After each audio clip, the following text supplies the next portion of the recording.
Hi friends, வாங்க ஒரு ஹெல்தியான மில்லட் மால்ட் எப்படி செய்வோம்னு பார்ப்போம். மில்லட் மால்ட்டுனா இதில் நான் ராகி கம்பு ரெண்டையும் ஒரு 2 டேஸ்க்கு முன்னாடியே ஊற வச்சு அதை மறுநாள் ஒரு ஒயிட் கலர் கிளாத்தில் கட்டி நல்லா முளை வச்சுருந்தேன். ஸோ நல்லா முளை கட்டி வந்துருச்சு. இதை வந்து வெயிலில் நல்லா காய வச்சு இப்போ ட்ரை பண்ணி நான் எடுத்து வச்சுருக்கேன். ஸோ நீங்களும் அதே மாதிரி ட்ரை பண்ணுங்கள். இப்போ ஏதாவது நீங்கள் ஊற வச்சு முளை கட்டணும் அப்படின்னு நினச்சிங்கன்னா ஒரு முதல் நாள் நைட்டு நல்லா வாஷ் பண்ணிவிட்டு நல்லா ஊற வச்சுருங்க. மார்னிங் நல்லா ஊறிடும். ஊறினதுக்கப்புறம் அதை வந்து ஒரு ஒயிட் கலர் கிளாத்தில் வந்து கொட்டி தண்ணியை நல்லா வடிச்சிட்டு கொட்டி நல்லா முடிச்சு போட்டு வச்சுருங்க. முடிச்சு போட்டு வச்சிட்டிங்கன்னா நல்லா முளவிட்டு வந்துடும். அதை வெயிலில் காய வச்சு எடுத்து வச்சுக்கோங்க. ஸோ இது கூட வந்து ட்ரை நட்ஸ் நான் வந்து ஆட் பண்ணுறேன். ட்ரை ஃப்ரூட்டு நட்ஸ் எல்லாம் ஆட் பண்ணியிருக்கேன். ஸோ இது கூட 2 ஏலக்காவும் ஆட் பண்ணிக்கோங்க. ஸ்கிப் ஆகிடுச்சு. ஸோ இது எல்லாத்தையுமே நம்ம வந்து ஒரு ட்ரை பேனில் வந்து நம்ம வறுத்து எடுத்துக்க போகிறோம்.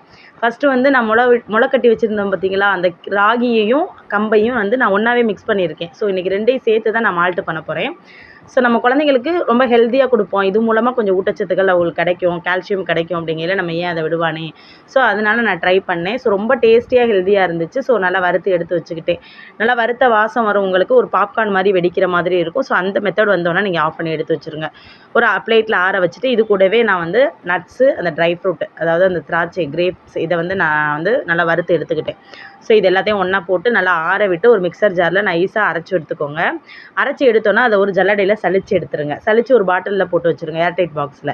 ஸோ இதை வந்து நம்ம பாலை நல்லா காய வச்சு அது கூட ஒரு 2 ஸ்பூன் போட்டு கொடுக்கலாம். இல்லைன்னா ஹெல்த் மிக்ஸ் மாதிரி கூழ் மாதிரி கிண்டி நாட்டு சக்கரை, வெல்லம் ஏதாவது ஆட் பண்ணி நீங்கள் கொடுக்கலாம். ஸோ நான் வந்து டேட்ஸ் வந்து சிரப் செஞ்சு வச்சுருக்கேன். ஸோ பாலில் வந்து நல்லா காய்ச்சி அதை டேட் சிரப் ஆட் பண்ணி நம்ம பாப்பாவுக்கு நான் இதை வந்து கொடுக்க போகிறேன். ரொம்ப ரொம்ப ஹெல்த்தியாகவும் டேஸ்ட்டாகவும் நல்லா வாசனையாகவும் இருக்குங்க. நம்ம சத்து மாவு வாசனை பயங்கரமாக வரும். பிடிச்சிருந்தா லைக் பண்ணி, சப்ஸ்கிரைப் பண்ணி, ஆல் பட்டனை கிளிக் பண்ணி எனக்கு சப்போர்ட் பண்ணுங்கள்.